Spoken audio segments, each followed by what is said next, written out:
Next is your joint stock company. Joint stock company क्या होती है? जॉइंट स्टॉक कंपनी वो होती है जो एक वॉलंटरी आपकी एग्जीक्यूशंस करी जाती हैं लोगों की, 4-5 लोग मिलके आए, पर ये प्रॉफिट मोटिव रहेगी। कोऑपरेटिव सोसाइटी में आप सोशल वेलफेयर के लिए आ रहे थे, यहाँ पे क्या हो गया? Profit motive. आपका मेन मोटिव क्या रहेगा? प्रॉफिट। इनका इनिशिएटिव प्रॉफिट रहता है, इनकी ओनरशिप होती है और ये आके बिजनेस स्टार्ट करते हैं। तो ये जॉइंट स्टॉक कंपनी होती है। जॉइंट स्टॉक कंपनी बेसिकली आपको यहाँ पे कैटेगराइज की गई है features of joint stock company. तो जॉइंट स्टॉक कंपनी बेसिकली आपकी क्या है? एक आर्टिफिशियल पर्सन है, मतलब एक जीता जागता एग्जाम्पल होता है। जैसे कि रिलायंस अलग है, अंबानी अलग है। तो रिलायंस और अंबानी दोनों अलग अलग हैं। तो अंबानी रियल पर्सन है, पर रिलायंस आपका क्या है? आर्टिफिशियल। तो फेस वैल्यू अगर आप रिलायंस की करोगे तो कौन याद आएगा? अंबानी। तो ये आर्टिफिशियल पर्सन होता है। नेक्स्ट आता है प्रीपेक्चुअल सक्सेशन। मतलब यहाँ पे आपका सक्सेशन, मतलब आपका जो बिज़नेस है वो लॉन्ग लास्टिंग चलेगा। मतलब यहाँ पे ऑन गोइंग कॉन्सेप्ट माना जाता है कि बिज़नेस नेवर एंडेड पे होता है। नेक्स्ट आता है सेपरेट लीगल एंटिटी। यहाँ पे मेंबर, जॉइंट स्टॉक मेंबर अलग होते हैं, मतलब जॉइंट स्टॉक में जितने भी मेंबर हैं, और वहाँ पे आपका क्या होगा? कंपनी अलग होगी। तो यहाँ पे सेपरेट लीगल एंटिटी होता है, ठीक है।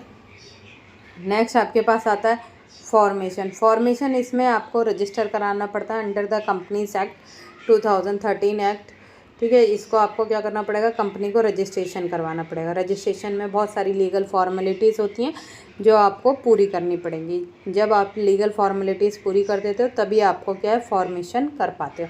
नेक्स्ट आता है separate of ownership and control.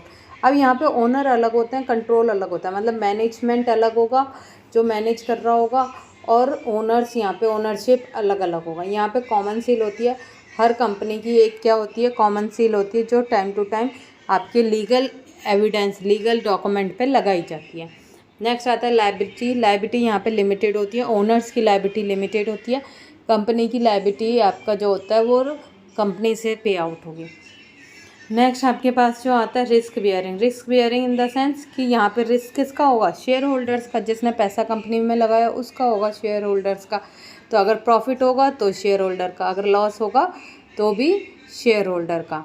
तो यहाँ पे कॉमन सील याद रखना। कॉमन सील एक स्टैम्प की तरह होती है जो कंपनी की पेपर्स पे लगाई जाती है, और जो लोगो अलग होता है, कॉमन सील अलग होती है, ठीक है।